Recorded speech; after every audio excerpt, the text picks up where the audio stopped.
हाँ जी। तो आज का हमारा चैप्टर है हायर परचेज, ठीक है। और ये सिलेबस का सबसे important chapter, one of the most important chapter. और आप मान के चलिए कि इसमें से क्वेश्चन आने के सबसे ज्यादा चांस होते हैं हायर परचेज में से, है ना। अगर आप यूजी क्लास की बात करें तो यूनिट 5 में ही आपके पास देखिए हायर परचेज सिस्टम जो है ये होता क्या है, ये मैं आपको बताता हूँ। हम एक एग्जांपल से इसको समझते हैं। देखो दो वर्ड है वैसे यहाँ पे, एक वर्ड है हायर और एक वर्ड है आपका परचेज। हायर का मतलब होता है किराया और परचेज का मतलब होता है खरीदना। तो इसका सिंपल सा मतलब ये है भाई कि किराया देते देते उसको खरीद लेना, ये मतलब है, ठीक है। मान लो आपका मन बना के सर एक कार लेनी है, ले लो भाई। आप पहुंच गए शोरूम, उसने बोला कि कार चाहिए, बहुत बढ़िया बात है, बोले कार ले लो। कार की कीमत आपको बताई 5 लाख रुपए कि सर 5 लाख रुपए दे दो और कार ले लो। आपने कहा यार 5 लाख रुपए तो नहीं है मेरे पास, पास तो खाली 1 लाख रुपए है। तो उसने कहा चलो सर ठीक है, एक काम करते हैं, आप 1 लाख रुपए तो हमें अभी दे दो on the spot. On the spot आप जो पेमेंट देते हैं बेटा, उस पेमेंट को कहा जाता है डाउन पेमेंट। क्या बोलते हैं? Down payment. तो उसने कहा सर आप एक काम करो, आपके पास अभी 1 लाख रुपए हैं तो 1 लाख रुपए दो। तो मैंने कहा यार 1 लाख तो है, मैंने कहा 1 लाख रुपए ले ले तू भले। तो उसने कहा सर 1 लाख तो डाउन पेमेंट का हो जाएगा, बाकी सर आप एक काम करना कि 70,000 एनुअली, है ना, मंथली नहीं, कितना, एनुअली। बोला 70,000 एनुअली है, ये आप हमें 8 साल तक और देते रहना। मैंने कहा अच्छा, 70,000 रुपए साल के, और कितने साल तक और देने? 8 साल तक और देने। तो ये था ऑप्शन नंबर 2। तो मैंने थोड़ा सा दिमाग लगाया, मैंने कहा भाई इसमें तो पैसे ज्यादा लग रहे हैं। अब आप चेक करो ज्यादा कितने लग रहे हैं भाई। आप 70,000 रुपये 8 साल तक दोगे तो कितना हो जाएगा? 560 हो जाएगा ना। और 1 लाख आपने अभी के अभी दिया है, ऑन द स्पॉट दिया है। तो इसका मतलब ये हुआ कि क्या ऑप्शन नंबर सेकंड में भाई ये गाड़ी अपने को कितने की पड़ रही है? ये गाड़ी हमको पड़ रही है 6 लाख और 60,000 रुपए की पड़ रही है। बोलो, पड़ रही है 6 लाख 60,000 की। जबकि ऑप्शन नंबर 1 में कितने की दी है? 5 लाख। तो मैंने कहा इसमें तो बहुत महंगी पड़ रही है यार, 6 लाख 60,000 की। उसने सर कोई दिक्कत नहीं है, 5 लाख रुपए है क्या, है तो दे दो और गाड़ी ले जाओ अगर है तो, और नहीं है, कम है, इधर आ जाओ। ठीक है भाई। तो ये जो पूरा सिस्टम आप देख रहे हैं, it is an perfect example of hire purchase. देखिए अब मैं इन सबके नामकरण संस्कार कर देता हूं कि किसका क्या क्या नाम है। अगर आप किसी एसेट्स को एक ही बार में पूरा पैसा देके खरीद लेते हैं तो उसको कहा जाता है कैश प्राइस। क्या बोलते हैं? Cash price. पूरा पैसा आप एक बार में दे दो, कहानी खत्म, वो तो होता है 5 लाख रुपए। अच्छा एक मैंने लिख दिया कि भाई हमारे पास तो नहीं है पैसे वैसे, तो आप इंस्टॉलमेंट में खरीद रहे हो, तो आप initial at the time of contract जितने पैसे देते हो तो क्या बोलते हैं? तो बोलते हैं हम लोग डाउन पेमेंट। तो डाउन पेमेंट कितने का दिया आपने? 1 लाख रुपए का दिया। और आपने सिस्टम में जो टोटल पैसे आपकी जेब से गए, तो भैया जो टोटल पैसे आपकी जेब से गए उसे हम क्या बोलते हैं? उसे हम बोलते हैं हायर परचेज प्राइस। क्या बोलते हैं? Hire purchase. ठीक है। तो higher purchase price 6,60,000, cash price 5 lakh, down payment 1 lakh. आप देख सकते हैं आपको हायर परचेज प्राइस में ज्यादा पैसे देने पड़ रहे हैं। तो बेटा ये जो डिफरेंस आप देख पा रहे हैं, डिफरेंस किस किस का? Difference between the higher purchase price and the cash price. तो जो हायर परचेज प्राइस है उसमें आपको कितने पैसे देने पड़े? में आपको देने पड़े 6,60,000। ठीक है, ये देने पड़े। जबकि आपको तो उसने ऑफर दिया था, उसने कहा सर आप एक काम करो ना, वन टाइम पेमेंट दो और वन टाइम पेमेंट में कितने दे दो? 8 लाख रुपए दे दो। तो ये जितना ज्यादा पेमेंट दे रहे हो, अरे भाई कितना ज्यादा पेमेंट दे रहे हो आप? बोलो, कितना ज्यादा पेमेंट दे रहे हो? 1,60,000 का पेमेंट ज्यादा दिया ना आपने। ये जो 1,60,000 डिफरेंस अमाउंट है बेटा, ये डिफरेंस अमाउंट को हम लोग क्या बोलते हैं? डिफरेंस अमाउंट को हम लोग बोलते हैं तो जितना ज्यादा पैसा आपने दिया उसको क्या बोलते हैं? उसको लोग बोलते हैं इंटरेस्ट। बोलो भैया, ये सारे टर्म समझ में आ गए अपने को? कौन कौन से टर्म? कैश प्राइस, अगर एसेट्स को एक ही बार में पूरा पैसा देके खरीद लें। हमने कहा नहीं, हम तो किस्तों में खरीदेंगे। हालांकि मैं आपको बता दूं, हम लोग हायर परचेज पढ़ रहे हैं, मैं आपको अभी अलग से उसके बाद में पढ़ाऊंगा नेक्स्ट क्लासेस में, जब ये खत्म हो जाएगा चैप्टर। हमें पढ़ना है इंस्टॉलमेंट पेमेंट, क्योंकि वो भी हमारे सिलेबस का पार्ट है और उसमें एग्जीक्यूशन करना होता है, ज़्यादा नहीं करना होता है। पर हायर परचेज और इंस्टॉलमेंट पेमेंट जो चैप्टर है वो 90% सेम है, सिर्फ एक एसेट्स की जो एंट्रीज वगैरह वो थोड़ी सी अलग है बाकी से। हाँ भाई, ये क्लियर हो गया? लिखना चालू करूँ अब मैं? चलो अब आप लिखो, लिखो भाई। when we purchase any asset, when we purchase any asset,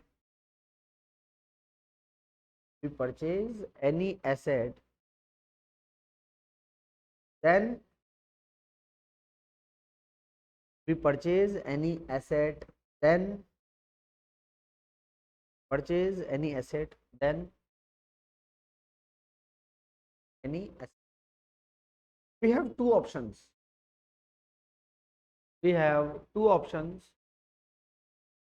We have two options. Two options.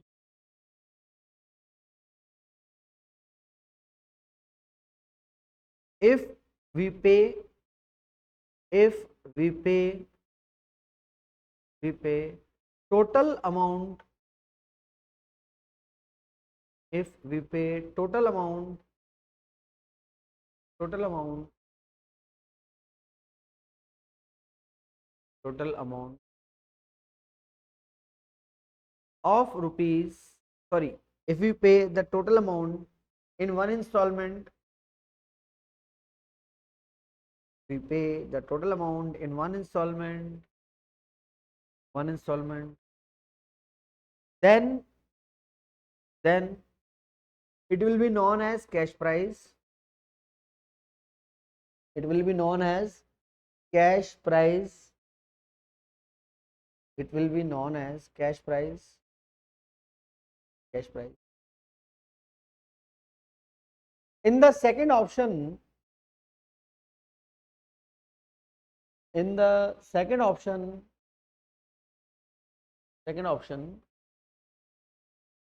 we pay some initial amount, we pay some initial amount, bracket में लिखना बेटा down payment, down payment, and then remaining amount, and then remaining amount, remaining amount, then remaining amount in the remaining amount in the number of installment, in the number of installment, number of installment, the total payment in second option, the total payment in second option, total payment in second option will be known as, will be known as higher purchase price, higher purchase price. ठीक है, और एक line आप और लिख लो, नीचे लिख लो चाहो तो, एक इक्वेशन ये है कि interest equal to, interest equal to,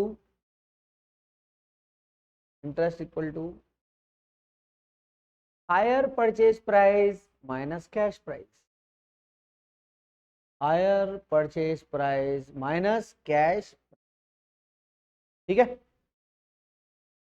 चलो भैया, तो ये तो अपना एक बेसिक मीनिंग हो गया कि यार कैश प्राइस क्या होता है, हायर परचेज प्राइस क्या होता है। देखिए अब मैं आपको आगे बताता हूँ।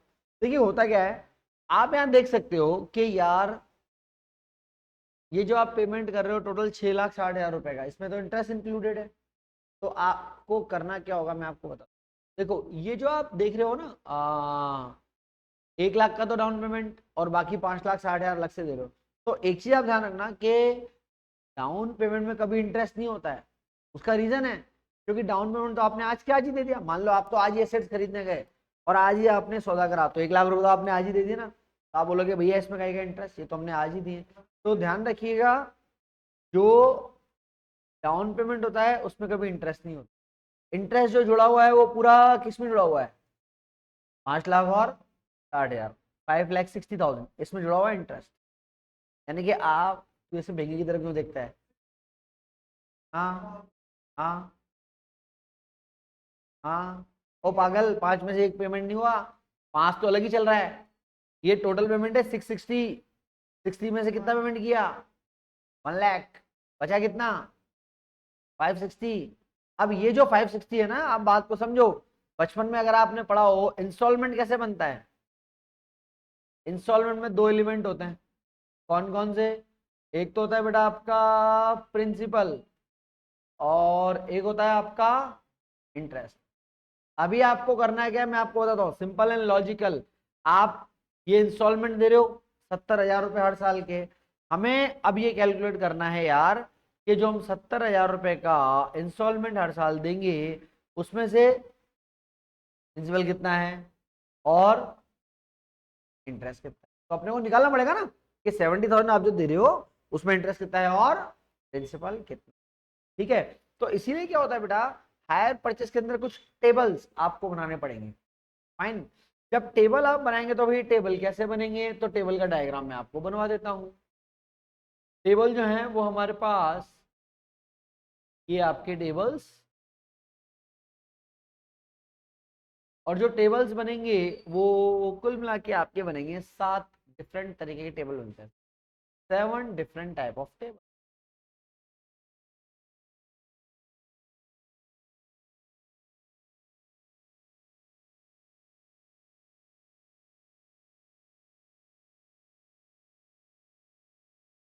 चलो जी, कैसे कैसे बनेंगे बात हम समझते हैं।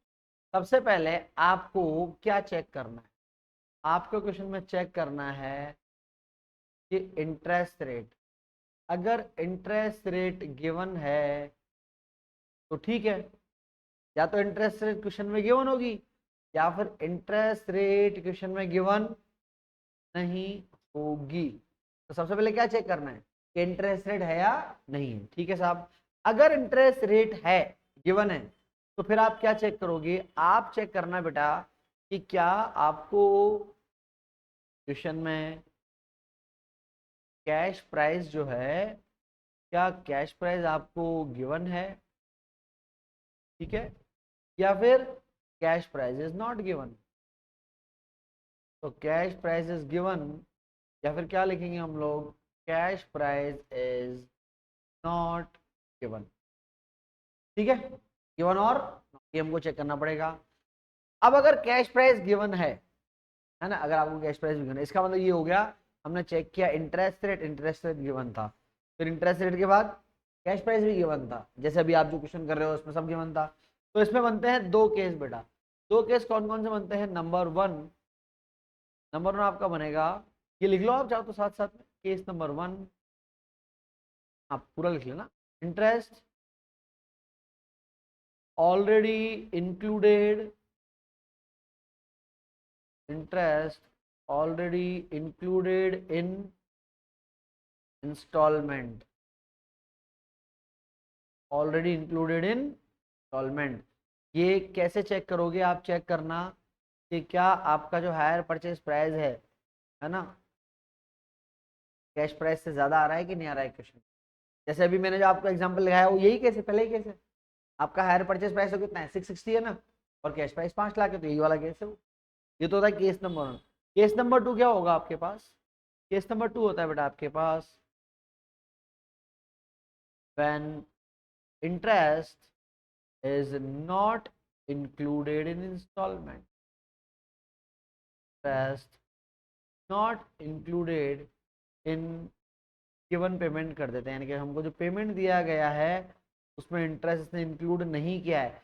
तो नहीं किया है तो इसका ये मतलब नहीं है कि इंक्लूड करना ही नहीं था, इसने इंक्लूड नहीं करा, हमको इसको क्या करना पड़ेगा, इंक्लूड करके देना पड़ेगा। और इसका पता कैसे पड़ता है, अगर आप क्वेश्चन में चेक करेंगे, तो जब आप क्वेश्चन में चेक करेंगे तो क्वेश्चन में जो पेमेंट देने की बात कही जाएगी, क्वेश्चन का जो गिवन पेमेंट होगा, it will be equal to cash price. जो क्वेश्चन में गिवन पेमेंट हो किसके बराबर है, वो कैश प्राइस के बराबर है। ठीक है, हम लोग करेंगे एक एक का टेबल करेंगे तो सारी चीजें अपने को क्लियर हो जाएंगी। ये दो केस तो होते हैं इधर। क्या चेक करा हमने टेबल नंबर 1, क्या इंटरेस्ट रेट गिवन है, यस अगर गिवन है तो चेक करो कैश प्राइस गिवन और नॉट।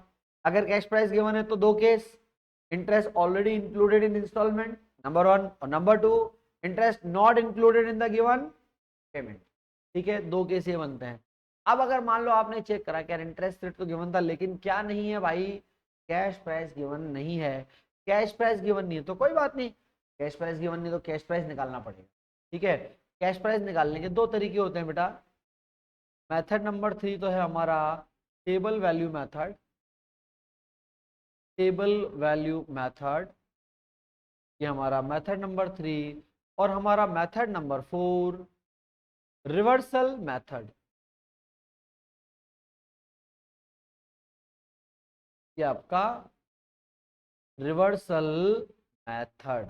ठीक है, तो इन दोनों मेथड से पता है आप क्या करोगे, जैसे आपको कैश प्राइस गिवन नहीं है तो आप कैश प्राइस इंक्लूड कर लो, कैलकुलेट कर लेंगे। तो टेबल वैल्यू मेथड और एक रिवर्सल मेथड, ये तो हो गया हमारे पास एक साइड का काम कंप्लीट। क्या करा हमने दोबारा देख ले, हम चेक करेंगे कि इंटरेस्ट रेट गिवन और नॉट। अगर इंटरेस्ट रेट गिवन होगा तो चेक करो कैश प्राइस गिवन और not.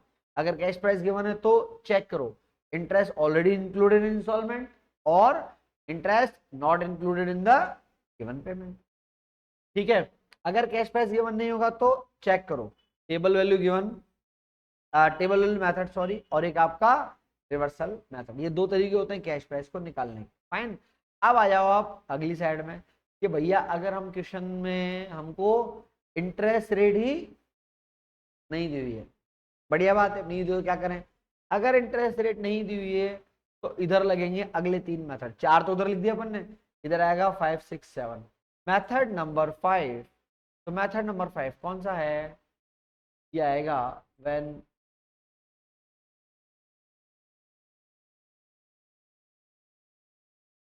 Amount of instalment and time gap. सारे जो इंस्टॉलमेंट है वो क्या है, एक ही वैल्यू के हैं, और सब में जो टाइम गैप है वो भी क्या है, सेम है। मान लो मैं भी आपको बोलूं कि यार मैंने एक एसेट खरीदा है और मैं हर महीने 15,000 रुपये देता रहूंगा, तो एक तो हर महीने तो गैप भी मंथली है, और मैंने क्या बोला हर महीने कितने दूंगा 15,000, तो अमाउंट भी सेम है, तो अमाउंट ऑफ इंस्टॉलमेंट भी सेम हो और टाइम गैप भी सेम हो, वो केस नंबर 5 बनता है। केस नंबर 6 बनता है बेटा आपका कि अगर आपको ऐसा नजर आ रहा है क्वेश्चन में कि अमाउंट ऑफ इंस्टॉलमेंट तो है अलग, different, amount of instalment is different है, लेकिन जो टाइम गैप है वो टाइम गैप क्या है, वो टाइम गैप है आपका, ठीक है। तो भैया अमाउंट ऑफ इंस्टॉलमेंट तो क्या है डिफरेंट, लेकिन टाइम गैप क्या है सेम। जैसे मैंने आपको बोला, मैंने कहा यार मैं हर महीने दूंगा, लेकिन मैं किसी महीने 10,000 दूंगा, किसी महीने 20,000 दूंगा, किसी महीने 15 दूंगा, किसी महीने 12 दूंगा, तो अब टाइम गैप तो सेम है कि मैं पेमेंट तो हर महीने दे रहा हूं, लेकिन कभी 10, कभी 15, कभी 12, कभी 18 ऐसे। ठीक है, कुछ भी कर सकते मर्जी आपकी।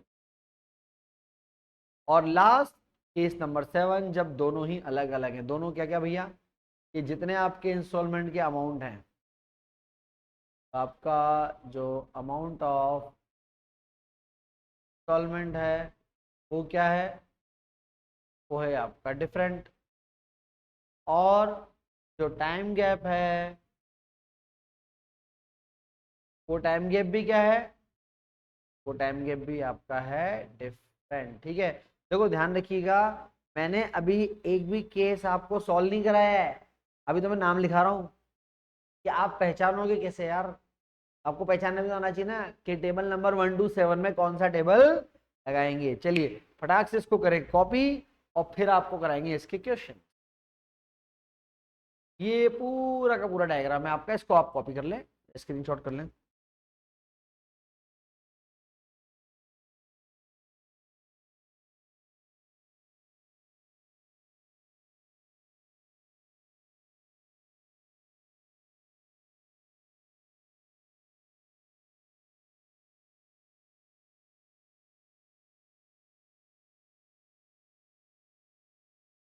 चलो आप कॉपी कर लो, मैं तो रिकॉर्डिंग स्टॉप कर देता हूँ।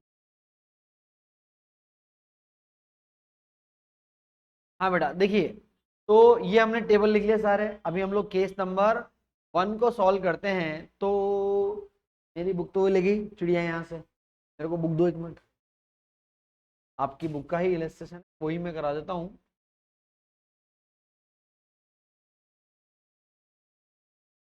चलो जी। तो वैसे क्वेश्चन क्योंकि इसमें छोटे छोटे होते हैं, तो मैं क्वेश्चन यहाँ पर स्क्रीन पे लिख दूंगा तो भी आपका काम चल जाएगा। पर मैं आपकी बुक के ही करवा रहा हूँ तो आपको दिक्कत नहीं आएगी ज्यादा। It's about illustration number 1। Question में शॉर्ट में लिखता हूँ कि क्वेश्चन में कौन कौन से इंफॉर्मेशन आपको गिवन। ठीक है चलिए। तो इसमें गिवन है कि भाई आपने क्या करा, आपने एक कार खरीदी है और आपको क्वेश्चन में इंफॉर्मेशन गिवन है। क्या क्या गिवन है? सबसे पहले आपको बताया गया है कि एसेट्स का जो कैश प्राइस है वो है अमाउंट ₹1,00,000। आप लोग जब तक चाहो तो केस नंबर 1 डाल लो। अमाउंट ₹1,00,000 है। देन जो डाउन पेमेंट है, वो डाउन पेमेंट है हमारे पास 21,920।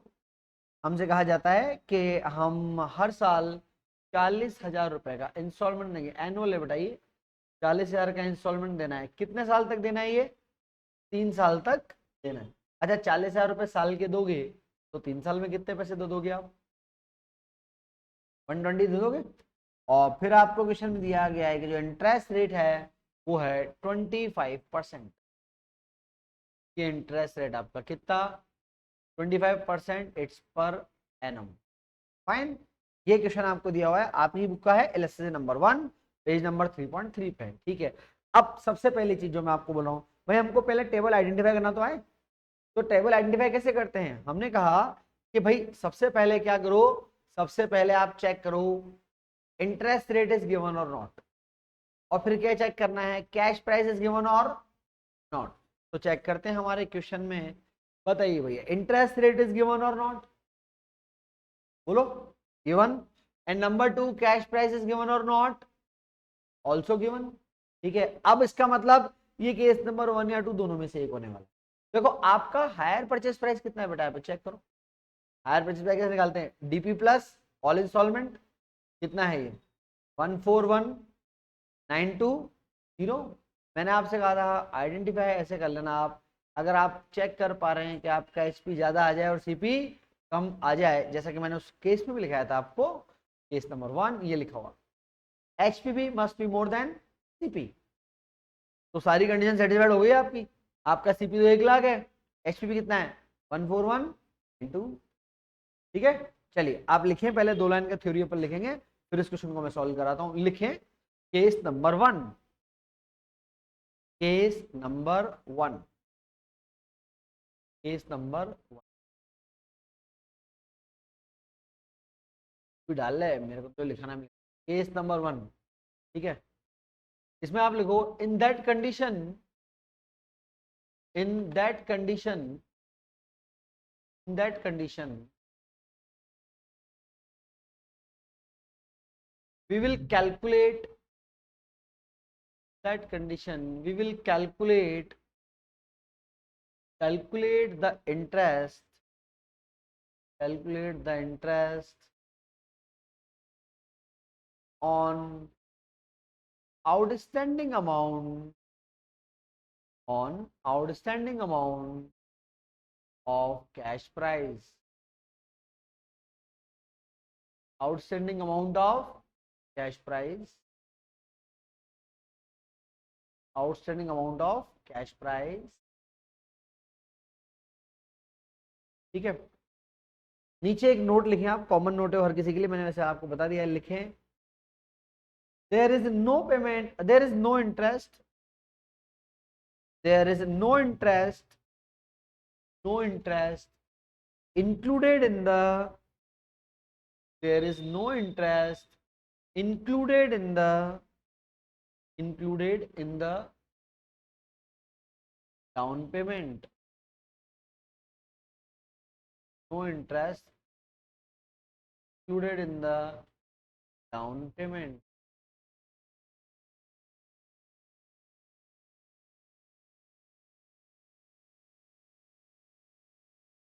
चलो जी, मैंने बनाया है ये टेबल, और ये टेबल में बनाया है मैंने 4 कॉलम।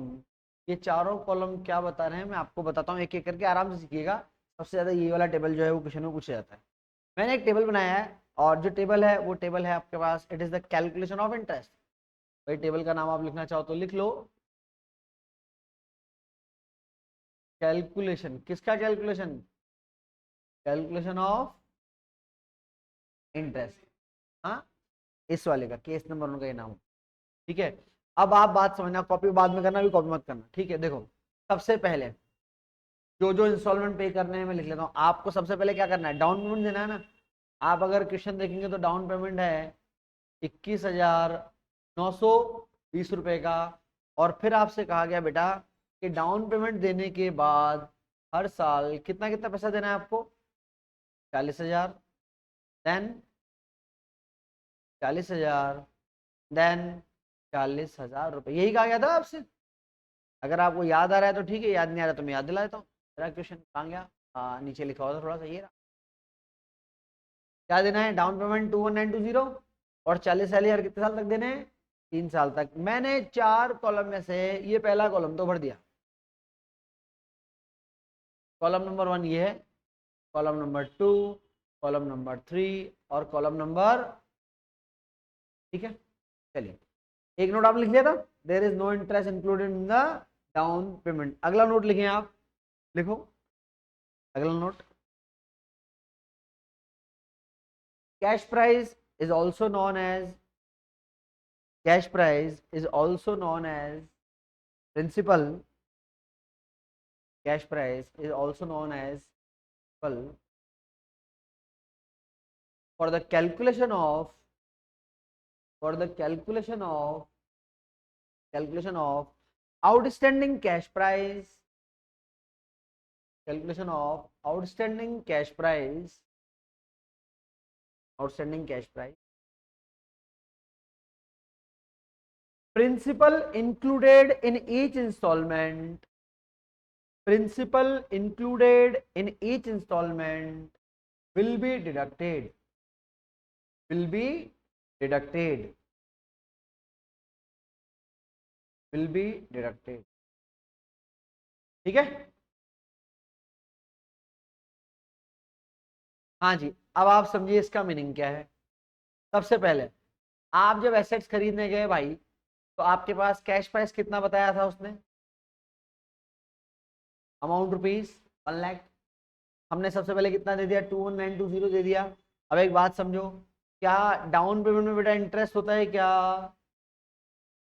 नहीं होता है। इसका मतलब ये जो 21,920 है, ये पूरा का पूरा क्या मान लिया जाएगा, प्रिंसिपल। इसको आप कैश प्राइस बोल सकते हो। तो इसका ये मतलब हुआ बेटा कि हमने 1 लाख रुपए में से 21,920 का कैश प्राइस तो उसी दिन पे कर दिया जिस दिन हमने कॉन्ट्रैक्ट किया, हमने डाउन पेमेंट किया। ठीक है, ये तो हुआ डाउन पेमेंट का कार्यक्रम पूरा। ठीक है, 1 लाख में से इसको माइनस करो, कितना आ रहा है,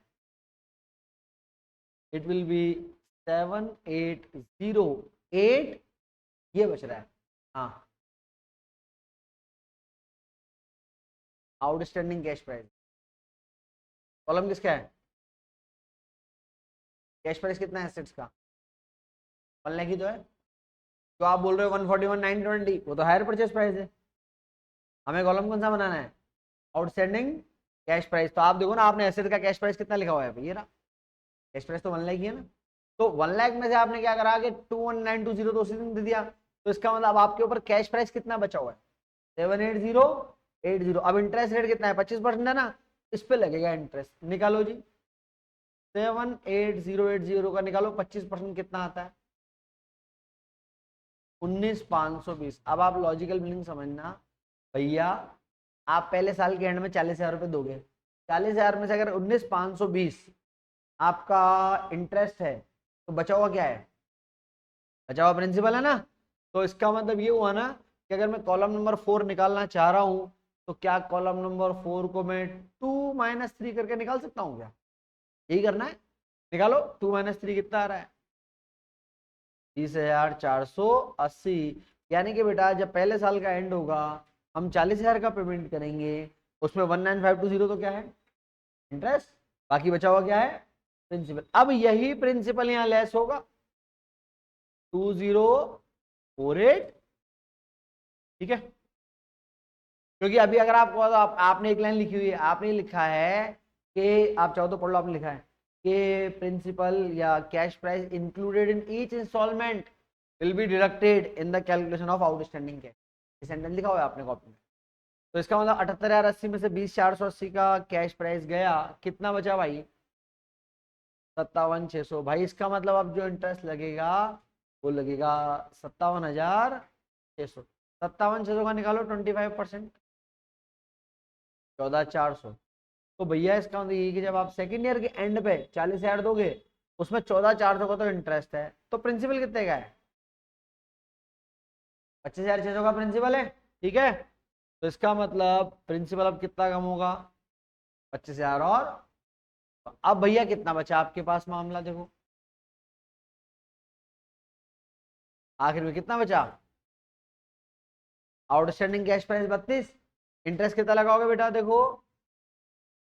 32,000 का 25%, कितना, 8,000। एक बात बताओ, अगर 40 में से 8 का इंटरेस्ट है तो प्रिंसिपल कितने का है, इसका है।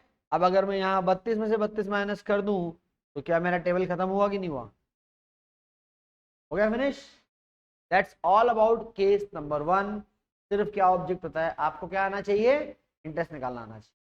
और इंटरेस्ट की कैलकुलेशन होती है, जो आपके पास आउटस्टैंडिंग कैश प्राइस बचता है उस पर हर साल इंटरेस्ट की कैलकुलेशन की जाती, ठीक है। चलिए अब ये कॉपी करना है तो कॉपी कर लो,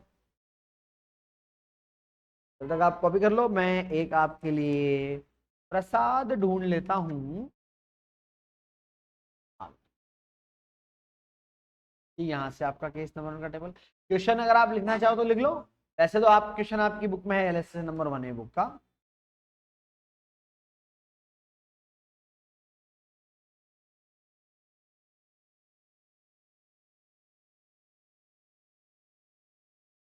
बुक का क्वेश्चन नंबर 1 होमवर्क रहेगा, मोहन लिमिटेड वाला, बुक का क्वेश्चन नंबर 1 है, मोहन लिमिटेड वाला क्वेश्चन है, वो होमवर्क में रहेगा, ठीक है। चलिए आप ये कॉपी कर लो, मैं रिकॉर्डिंग अब बंद कर देता हूँ, ठीक है।